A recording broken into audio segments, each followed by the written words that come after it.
Magandang hapon mula sa DOST Pag-asa. Ito po ang ating weather update ngayong Martes, August 26, 2025.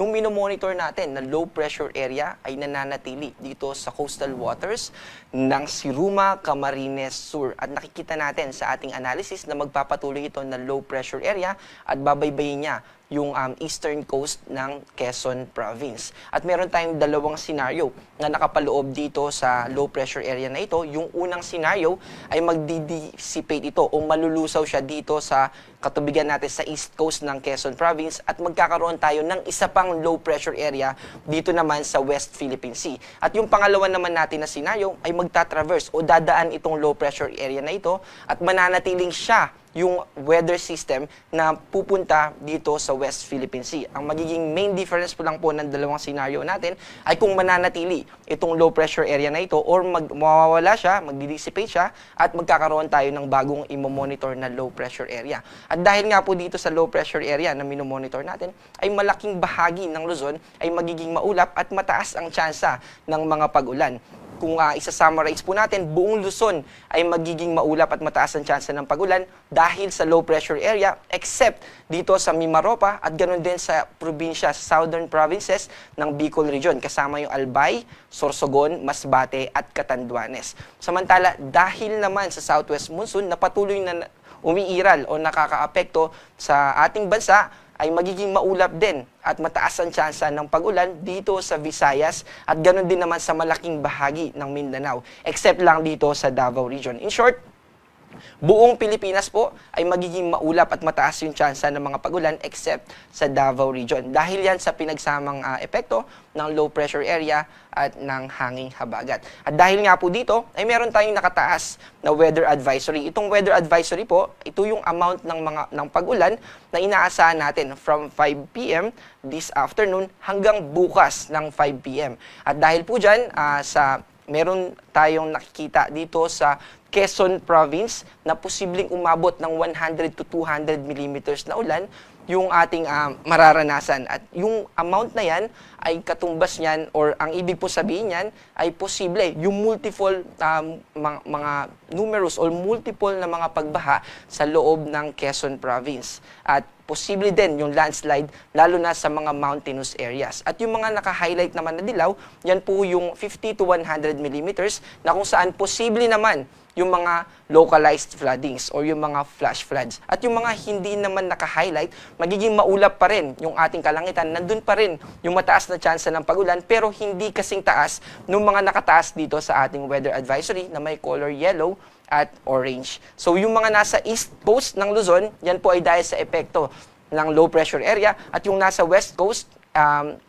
ng Luzon, itong Palawan, Occidental Mindoro at Western Visayas, Antique, ay dahil naman sa southwest monsoon. Simula naman bukas ng hapon hanggang sa Huwebes ng hapon, alas 5, ay makakaranas pa rin tayo ng 50 to 100 millimeters. Posible pa rin yung mga flash floods dito sa Palawan, sa Mindoro, sa Antique at Negros Occidental. Para naman sa ating forecast bukas, mananatiling maulap yung buong Luzon. At dahil po dyan, mataas pa rin yung tsansa ng mga pag-ulan, pero mababawasan na in terms of intensity or yung lakas ng mga pag-ulan na yan. Lalo na doon sa mga pinakita natin na mga lugar na kung saan posible yung 50 to 100 at 100 to 200 sa Quezon Province. Agwat ng temperatura dito sa Metro Manila ay 24 to 30, sa Baguio naman ay 17 to 24, sa Tugigaraw ay 25 to 30 at sa Legazpi ay 24 to 30. Dito sa Palawan ay magiging maulap din sa buong Visayas bukas at ganoon din naman sa Mindanao except lang sa Davao Region. At ang agwat ng temperatura natin dito sa Zamboanga ay 24 to 30, sa Cebu naman ay 26 to 30, sa Iloilo ay 25 to 31 at sa Davao ay 24 to 31. Wala pa rin tayong nakataas na gale warning o babala patungkol sa matataas na alon pero gusto nating pag-ingatin yung ating mga kababayan dahil yung mga pag-ulan na nasa offshore o nasa karagatan, yung mga thunderstorm na nag-exist dito o posibleng mag-exist dyan sa susunod na 24 oras ay maaaring makaapekto sa ating mga kababayan na maglalayag lalo na kung maliit na sasakyang pandagat yung ating gagamitin.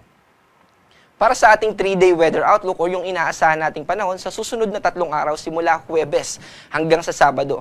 Dito sa Metro Manila ay unti-unti nang gaganda yung ating panahon. Ibig sabihin, mababawasan na yung mga pagulan na pwedeng magdulot ng mga pagbaha. Simula Thursday hanggang Friday ay magiging maulap pa rin, mataas yung tsansa ng ulan, pero by Saturday ay magiging maliwalas na yung ating panahon at mababawasan na yung tsansa ng mga pag-ulan. Sa Baguio City naman ay magpapatuloy yung maaliwalas na panahon at mababang tsansa ng mga pag-ulan, pero nandun pa rin yung posibilidad ng mga localized thunderstorms. Ito yung mga pag-ulan for a certain area lang and for a short period of time. Sa Legazpi naman, katulad ng sa Metro Manila, Thursday to Friday ay maulap pa rin and then magkakaroon tayo ng improved weather condition by Saturday. By the way, yung improved weather condition na binabanggit natin, ang ibig pong sabihin nito ay mababawasan yung mga pag-ulan na posibleng magdala ng pagguho ng lupa o landslide or mga pagbaha.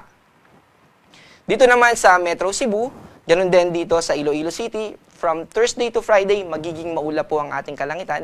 Pero dito sa Metro Cebu, sa Saturday ay magiging maliwalas na yung ating kalangitan at mas mababa na yung tsansa ng mga pag-ulan. Sa Tacloban City naman, by Thursday, magiging maulap pa rin. Pero sa Friday at sa Saturday ay magiging maliwalas na yung ating kalangitan at mas mababa na yung tsansa ng mga pag-ulan.